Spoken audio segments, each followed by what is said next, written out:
All right. Hello and welcome everyone back to Soulframe Scholar. I am Brozime, and today we had the 7th dev stream for Soulframe. And this is quite a lot to go over. We have a good bit to talk about for dev stream number 7. It is worth noting before we get started here, my notes are available, not in the description down below because I'm not allowed to use external links yet, but you can go to brozime.com and then just go to the Soulframe section. It's in the dev stream part if you do want to follow along in my notes. But we have quite a bit to talk about with what happened on DevStream 7. First and foremost, welcome on in to everybody who was able to get in. If you missed access, there's a follow-up Soul stream that's going to be on the 29th at 2:30 p.m. Eastern Time. I'm going to just come out right out and say it. This dev stream was kind of a shit show in terms of people being able to actually get their codes. It was going down very regularly after about 6 or 7 minutes. And that caused a lot of people to not be able to get access to the game today. Luckily, they are going to be making up for it, but I hope people weren't really planning their weekend around getting access to Soulframe and trying it out, that were not able to get access, as things got kind of messed up. I do want to note, though, that there's been some confusion around people that did get their code that think they didn't get their code. So for that, I just want to reiterate that on Twitch, if you got the drop and everything, you went up to your top right menu, you went to your drops menu, and you claimed the Soulframe drop. Then you were like, well, there's no code here.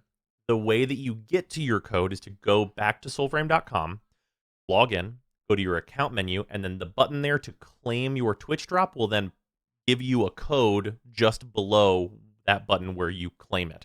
So if you were like, think you didn't get a code because it's like supposed to be on Twitch or whatever, it's actually on the Soulframe website. So hopefully that clears that up for anybody who is maybe has a code and just doesn't know it because it's a little bit confusing.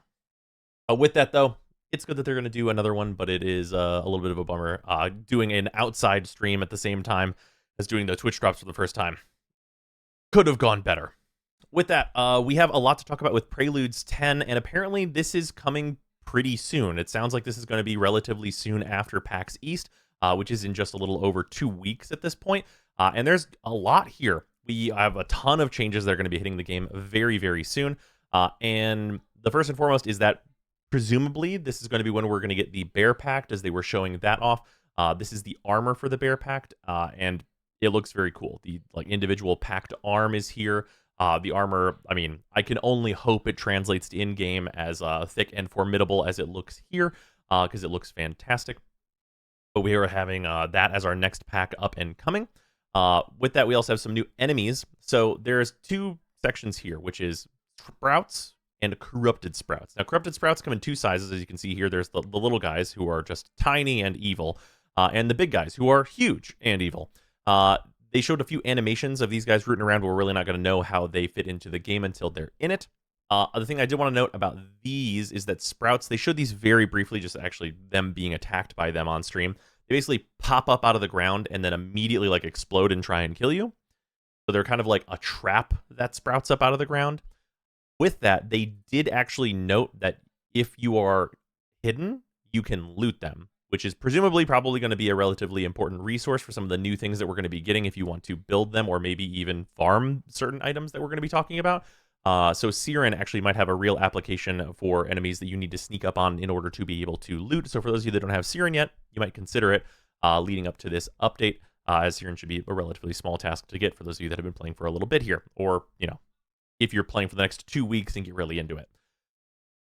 Other than that, we have a Wazard, which I think is actually supposed to be seriously just a wizard, but Wazard is hilarious, and I really do think that just naming that would be very fun, which is just a floating wizard-type enemy. This enemy, I think, is going to be kind of interesting once it's actually in the game, because the only real way for a lot of the weapons/packs to deal with this enemy is by throwing your weapon at them. If they're floating significantly off the ground, I can't really swing a sword at that, which gives it a bit of a challenge, I think, whenever you're creating this enemy, because also it appears to be using magic for its attacks, and only Odiak and presumably the new caster weapon that we're going to talk about are going to be able to reflect those attacks. So it's not like you can just parry him to death either. So it'll be a little bit interesting to see what the gameplay is for whenever we're fighting these enemies. In addition, in the Prelude 10, we're getting an event, And also, that event comes with the introduction of a new dungeon, which is the Crypt of the Circade. They showed an entrance to it, which I just decided to picture here.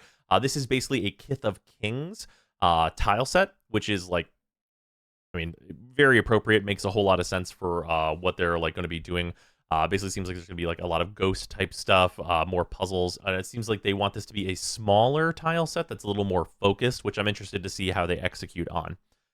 This one, there's a teaser that I'm going to show at the end of this video to not spoil it for anybody, because there was a puzzle aspect to figuring it out that we did figure out just after their stream.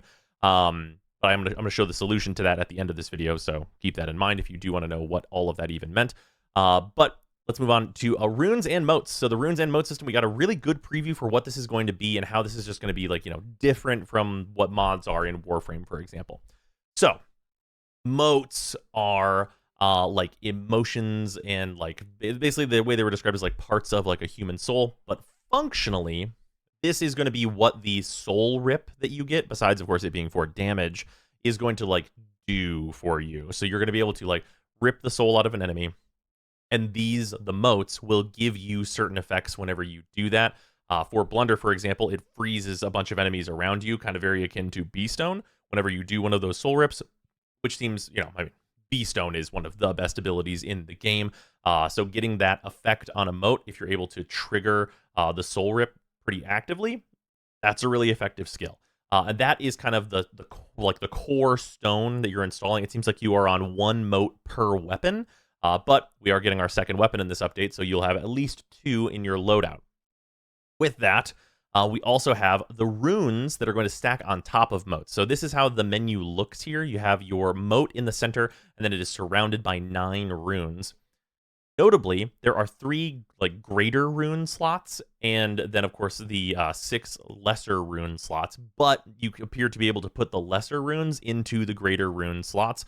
So it seems like there's going to be a good amount of customization here, with maybe the greater runes being some deeper build arounds, and the lessers just being more generic stats. They said those are going to make up a lot of like attack speed and just more minor bonuses that you might just be able to customize into. Stuff like Smite Chance, I think, is going to be probably very powerful whenever they introduce this system, but we'll have to see what the moats actually look like, as of course that is coming up pretty soon, and I can't wait to farm a ton of them. Speaking of farming a ton of them, that appears to be like what their intention is going forward for a big part of what the intended looting is. If you felt that it's a bit scarce about like, just picking up Drox or whatever off of the different enemies, it seems like these are going to be the stuff that you're going to be getting pretty constantly. Notably, they did say that moats come in different strengths. I assume that also goes for runes as well. But thankfully, they're not just only truly random. Scott was actually very specific with saying that it's not just going to be, well, you either get 5% attack speed or 7% attack speed. Whenever you get multiple attack speed like things, you'd be able to like fuse them up to increase their strength functionally, which means that, of course, multiple drops would then be good, because you'd eventually have like full power of these different things. And you also wouldn't just be stuck on a shit version of one of them forever or something if you decided to like upgrade it, and then so on and so forth. So that's like really nice that it's not going to be a system like we had in the ancient days of Warframe. For those of you that probably don't even remember this, in the like very original iterations of Warframe, things that could drop were just totally random, and they just were the quality that they were. They long since got rid of that. This seems like a system that kind of works some of that in, but it's a system that you can still get to like full versions of things with a little bit of farming, which is good. Also in P10, we're getting at least 4 new weapons. That is going to be Gwynlyn, which is the starter weapon for Spirit. That is the staff caster type. It is a completely different like grip. It's not like Odiak, which are the gauntlets. It is a full staff, but those are both going to be considered caster type weapons, so they should both contribute to the caster tree that we have. So you should be able to get some more of these skills in that combat art tree. It's interesting that different grips can be a part of the same weapon class. That's kind of interesting going forward, I think, for how the combat arts trees are going to evolve over time. But that kind of course, remains to be seen. Speaking of the combat trees evolving over time, we have sidearms, which for now is just a bunch of throwing knives. We have Nettle and Viridia, which just appeared to be probably different scaling, kind of regular single daggers. These are single daggers that you're going to be able to swap to. They're your secondary weapon for all intents and purposes. You'll be able to throw them. They'll have motes, they'll have runes, they'll have all of that good business. And then Skilter, which is kind of like a 3-pronged fly blade, they called it, where you basically throw it out and it just orbits you until it, like, it goes out at a certain distance and then orbits towards you, continually hitting enemies as it gets closer into you, which is theoretically a pretty compelling weapon. Obviously, damage and such depends there, but it definitely seemed like an interesting one. Also in P10, we are getting armor damage types. They did not touch on this in terms of talking about it at all, but I assume this will be, it might affect some of our weapon choices, maybe our rune choices, maybe our mote choices, whenever that's actually introduced to the game, and enemies don't just kind of take the same damage from everything. Now we have, which I have noted here, a thing that seems like a very, very bad idea. These are the World Tree Notes. So the World Tree Notes are essentially that on any given World Tree that you've gone up to and individually, they will have notes that can be put on them. And they showed that you could just add a note and just freely type whatever you want into these boxes, and then it can get like receive love and like a community message board. They said that this would be moderated, but this seems like a horrifically bad idea. Would I love to be in the utopia and very naive universe where people walk up to this tree and they go east for, this far and head to this town and there's this thing there, here's a tip, or like, just fun and happy? Yes. However, I also have been on the internet for a number of years at this point, and that is no. No. Even in Dark Souls, where they gave us a very limited vocabulary to even be able to use, the first message people put down in every new game at this point is finger butthole. So it's not going to be wholesome in here, I don't think. I would love it to be. I just don't believe it for a second. So this is a system that I just have just tremendous bad feelings about. So yeah, there's that. On a much brighter note, there are going to be new starter armors for each of the starter classes. So of course, Courage, Spirit, and Grace are going to have all different starter armors. I think these look good. They're like, mostly a little conceptual right now. But of course, like, more unique armors is great. We love the fashion. And this is a lot more pieces to mix and match. I think in specific, I actually really love this hood here, which I think appears to be for the Grace faction, I think is what this is associated with. I think the hood looks really, really nice, and actually something I might use because it appears that you would keep your hair with this, which is, of course, the big problem with a lot of the helmets is that you suddenly are bald. But yeah, that's kind of what's going on with Soulframe. Lots of good information. It seems like it is coming up pretty quickly here. I'm interested in the new, zone and everything like that. Now, finally, we're going to talk about the thing that they teased, because there was a poem, which I'll pull up here, and they gave us just this to suss out what the thing in the game is that you can then go and do. And we did end up figuring it out. I'm just going to post the clip of me figuring it out now, just here at the end of the video, so you guys enjoy that. Really good moment. I hope the devs continue to do stuff like this. Right now, it seems like the thing that you find doesn't lead somewhere else, but I could be very wrong, and I would love to be wrong, as more like puzzly, kind of like community figure it out stuff. I think is really fun for this game that's like more built around exploration and everything. Anyway, that's going to do it. That's Devstream 7 for Soulframe. Of course, there is going to be another Devstream breakdown because Warframe Devstream was after this one. That's going to be up over on the regular Brozime channel where you can find me there. Hopefully, you enjoy that as well. But yeah, great stuff. Seems like cool news for Soulframe. Going to be more to do soon. Very interested in the moat system, which should really get us into some builds and things. What we're trying to do now is apparently this riddle is live now, and there's like actually a solution to it. I would think it would be here. And I see a lot of other people have that as the theory as well. Where twin suns shun. So there is a hole in the ceiling here. But this is it's where phantoms sing, pretty objectively. These are the phantoms, and they do be singing.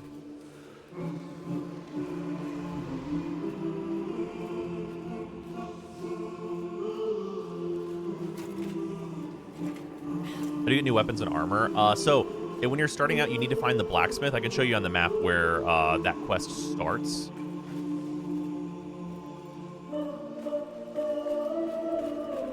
Yeah, Fenjitar, the king of courage.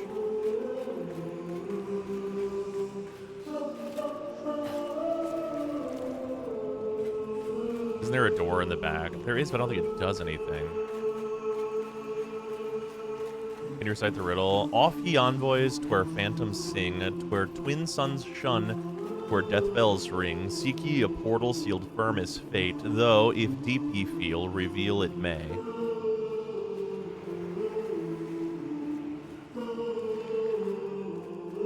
This is a really sus wall.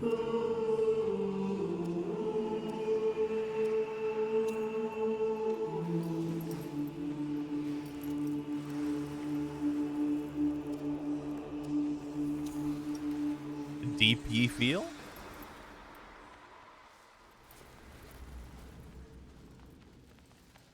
Maybe you have to stand on this.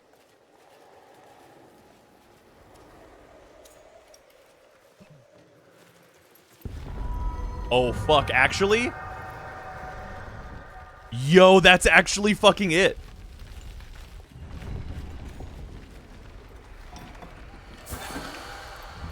Sapphire and Moronite? The sear dale once drank the mist. Her eyes roiled round and spoke she this. Rise will he in phantoms 3 of Jotar Nim, but steeped in greed. Crippled be crippled, binds be cleft, where magic's wink lay each last to rest. Flutter immediately. I'm logging in. That's my streamer. What a okay. This is. I really want to give credit. I'm like not super like good with like riddle stuff, but having played a good amount of this game, I immediately like figured out where this was and what to do, and I don't think the riddle is that clear. Yeah, that's super sick. Okay, so this is a follow-up riddle, though. Rise will he in Phantoms 3 of Jotar name but steeped in greed. Crypt be crippled, binds be cleft, where magic's wink lay each last to rest. So we have to kill 3 Jotar Phantoms